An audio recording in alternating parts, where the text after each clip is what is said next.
ഇന്നെൻ്റെ ജിമ്മേറ്റിൻ്റെ അല്ലെങ്കിൽ gym പാർട്ട്ണറിൻ്റെ birthday ആയിരുന്നു കേട്ടോ. അപ്പോൾ പുള്ളിക്കാരി പറഞ്ഞില്ല, ആളുടെ പേര് സൗമ്യ എന്നാണ്. അപ്പോൾ ഡയറക്റ്റ് വന്ന് ചോക്ലേറ്റ് തന്നു. ചോക്ലേറ്റ് എന്നപ്പോൾ എനിക്ക് മനസ്സിലായില്ല, പിന്നെയാണ് സംഭവം കത്തിയത് ആളുടെ ബർത്ത്ഡേ ആണെന്നുള്ളത്. എന്നാൽ പിന്നെ ചെറുതായിട്ട് സർപ്രൈസ് കൊടുക്കാൻ വേണ്ടിയിട്ട് ഇന്ന് സൂംബ ആയിരുന്നു. അപ്പോൾ സൂംബയുടെ ഇൻ്റർവെൽ ടൈമിൽ നമുക്കൊരു കേക്ക് ഓർഡർ പ്ലേസ് ചെയ്യാമെന്ന് വിചാരിച്ചു. നമ്മൾ ഈ കേക്കാണ് സെലക്ട് ചെയ്തത്.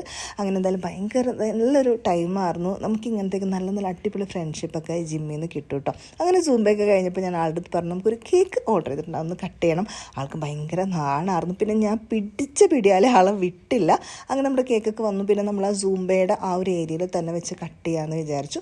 അങ്ങനെ പുള്ളിക്കാരുടെ ഹസ്ബൻഡ് വന്നിട്ടുണ്ട്. ഇതാണ് ആളുടെ ഹസ്ബൻഡ്. പെട്ടെന്നുള്ളൊരു പ്ലാൻ ആയതുകൊണ്ട് നമുക്ക് ഒരുപാട് സെറ്റൊന്നും ചെയ്യാൻ പറ്റില്ല. എന്നാലും കേക്ക് വന്നതിൻ്റെ സന്തോഷത്തിലായിരുന്നു കേട്ടോ എല്ലാവരും. ഐസ്ക്രീം കേക്ക് ആയതുകൊണ്ട് ഞാൻ ആദ്യമായിട്ടാണ് കഴിക്കാൻ പോകുന്നത്. അതിൻ്റെ ഇടയിൽ ഇതുങ്ങളൊരു ഡാൻസും.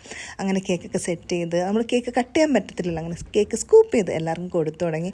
ഞാൻ ആദ്യമായിട്ടാണ് കേട്ടോ ഐസ്ക്രീം കേക്ക് കഴിക്കുന്ന സംഭവം. നല്ല രസമുണ്ടായിരുന്നു. പക്ഷെ പെട്ടെന്ന് അലിഞ്ഞു കൊണ്ടുകൊണ്ട് നമുക്ക് എത്രയും പെട്ടെന്ന് തീർക്കണം, അല്ലാന്നുണ്ടെങ്കിൽ ആകെ മോശമായി പോകും അടുത്ത അവസ്ഥ. അങ്ങനെ എല്ലാവർക്കും കേക്കൊക്കെ കൊടുത്ത് ആളും ഭയങ്കര ഹാപ്പി ആയിട്ടോ.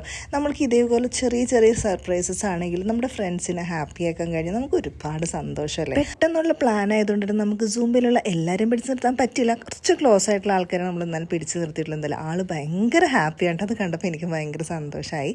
പിന്നെ നമ്മളവിടെ നിന്ന് ഇറങ്ങി നേരെ ജിമ്മിൻ്റെ തൊട്ട് താഴെ നമുക്കൊരു കഫേ പ്ലേസ് ഉണ്ട്. അവിടെ പോയി ഒരു ജ്യൂസൊക്കെ കുടിച്ച് റിലാക്സ് ചെയ്തിട്ടാണ് വീട്ടിൽ പോയത്. അപ്പോൾ ഇതേപോലത്തെ ഒരുപാട് വിശേഷങ്ങളും സന്തോഷങ്ങളായിട്ട് വീണ്ടും വരാം. Bye bye.